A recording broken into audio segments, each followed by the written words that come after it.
Welcome you all to the Research Spark YouTube channel. This is the second part of the unit second, that is magnetostatic and Maxwell equations. So here is the syllabus for this unit second, and in this session we are going to cover mainly the magnetic flux density, Faraday's law, and the displacement current along with the Maxwell equations. So let's start from the magnetic field density. So magnetic field density, what does it mean? Actually, if one wire carrying the some current I, then there will be the some magnetic flux. So we are actually going to find out the magnetic flux due to the current carrying wire. So what is that? So we can find out using this equation. So psi is showing the magnetic flux density, which will be equal to the integration of B dot ds. So the magnetic field, that is B over a surface integral, that is H, will be the magnetic flux. So we are actually going to use this magnetic flux density. This is a very important one result. So how can we find? Simply integration of B of dot ds. So the total flux through a closed surface in magnetic field must be zero. This equation is also referred as the law of conservation of magnetic field, and that is why an isolated magnet charge cannot exist. Why? Because always, the magnetic field have a loop, and so if loop means north to south, or in loop, so there will be the net magnetic flux will always be zero. And also, the if we'll take the divergence of this equation, then we'll get the del of dot B is equal to 0. So this is one of the Maxwell equations. Now, by using the magnetic field, magnetic flux density, we can find out the Faraday's law. So what Faraday discovered, they told that there will be induced voltage or induced EMF V, that is called VEMF, in any closed circuits equal to the time rate of change of the magnetic flux linkage by the circuit. So simply d psi by dt, psi is the magnetic flux density, change with respect to dt will be equal to the E voltage EMF. So this is the also called the electromotive force. So this is the voltage that will be induced due to the change in the magnetic flux density. N is only the number of turns of the wires. So now how exactly, and VEMF is equal to, that is d psi by dt. One is psi is the magnetic flux density. Also we can be we can be also written as E dot dl, that is equal to minus of d by dt B of ds. So because psi can be replaced as BDS, that is magnetic field intensity, magnetic flux intensity. So d by dt of B of ds. So now the variation of flux may be because of the three things. So what are that possible? So first thing is that by varying a stationary loop in time varying. Why? Actually, like either the time will vary, that is the d by dt, or the flux can vary due to the time varying loop, means our area will be vary. So either T, because like either a stationary loop means time varying B is varying with the time, or either area is varying with the time, or both, that is B as well as area is varying with the time from here. So this will give the variation of the flux with respect to time. So we are going to talk about all those three conditions separately. So first condition is that loop is stationary, means the area is fixed but flux is changing, that is the magnetic field is changing, that is dV by dt.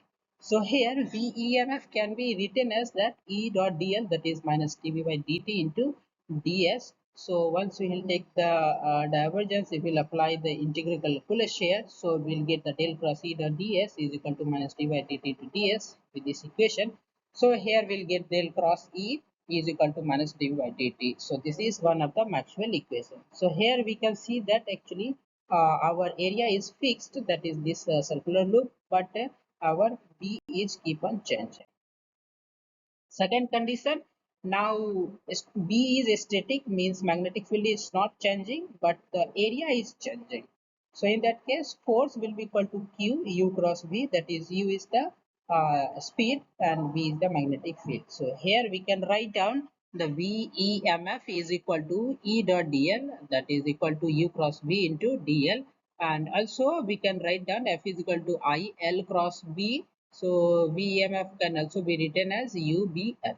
So finally here if we'll take the integral calculus, then we'll get the value del cross E is equal to del cross U cross V. Now, in case of like if B is varying along with the area is also varying, that is the loop is varying and then the time is also, the magnetic field is also varying. In that case, we will add both of them and then we'll get the final result, that is VMF is equal to this one, that is the, your area is changing and here your loop, your field is static but area is changing. Here area is static but field is changing. So if we let, then we'll get the final VEMF, that is the potential, that is how much generate. Here is the Maxwell equation for the statics. So divergence of D is equal to rho B, divergence of B is equal to 0, then the curl of E is equal to 0 and curl of H is equal to 0. So this is for only valid for only static, not this is a final form. So we'll see the final form, that is with respect time varying, all the final forms later. So also this is the Gauss law, then non-existence of magnetic world, conservation of electrostatic, and the Ampere's law. Okay. Now let's talk about the displacement current. So what do you mean by the displacement current? Suppose there is the two, the two plates, metallic plates. The made by, the if you have the capacitor having the two different metallic plates, then if we'll apply certain voltage or battery across this capacitor, then definitely your capacitor will charge. And if your capacitor charge, then if the circuit, if will complete the circuit, then capacitor will discharge, means current will flow in this region. So actually the thing is that since there is a gap in between both the plates, so thing is that how current can flow without completing the circuit. So current, the electrons will not flow in between both. Then the what is the the how it is possible to flow the current. So the thing is that there is the induced field, and that is due to the induce in the magnetic field. That is why the capacitor is being charged or discharged. So that is called the displacement current. So because of the induced VEMF that your current is flowing, so that is why this is called the induced current or the displacement current. So how will we find out the magnitude of the displacement current? So first, this is the Maxwell fourth equation, that is curl of H is equal to current density. Now take the divergence. So divergence of del cross H is equal to divergence of J, and since divergence of J will be equal to 0, because the current, the divergence of divergence, the the del of cross H will always equal to 0, means that if any for any vector H or any vector A, the curl of divergence of that vector will be always equal to 0, means ultimately del dot J must be equal to 0 in order to satisfy the left. So del dot J, that is you can find out del dot J. J is the current density, means rho d by del of rho v by dt will be equal to 0. But however, it requires that this must not be equal to 0. So how is it possible? So now in order to do so, del cross H, there must be another term, that is JD, then only it may not be 0. So del cross H is equal to, now let's add 1 J plus JD. Now our target is to find out the value of the JD. How will we find out? So now again coming back from this equation, del of del cross H is equal to 0, del of del J and del of J. So we are going to add this one now. So del of JD is equal to, now del of J is equal to del of rho dV by dt. And now rho V can be replaced by divergence of D. D is the electric field displacement. So here now del of del D by dt.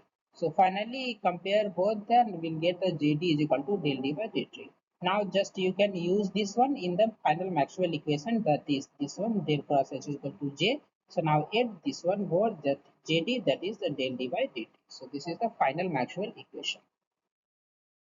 So here is the all the four final Maxwell equations. So divergence of D is equal to rho V, divergence of P is equal to 0, curl of E is equal to minus dV by dt, and curl of H is equal to J plus del D by dt along with the displacement currents. So this is the Gauss, Faraday's, and then Pierce circuit law. So these are the final Maxwell equations. So that's all in this unit second. So please go through the some more numerical problems. I did not discuss because of the time limitations. If you are thinking that we should discuss the some numericals as well, please drop your comments. We'll consider. And in our next session, we will talk about the third unit, and that is the magnetostatic and the Maxwell equations. So there we will see about the, actually mostly we will talk about the wave, that is the how, what is the wave and how will it propagate through a particular medium. Thank you to all of you. Please drop your comments if you have any query. Thank you for listening.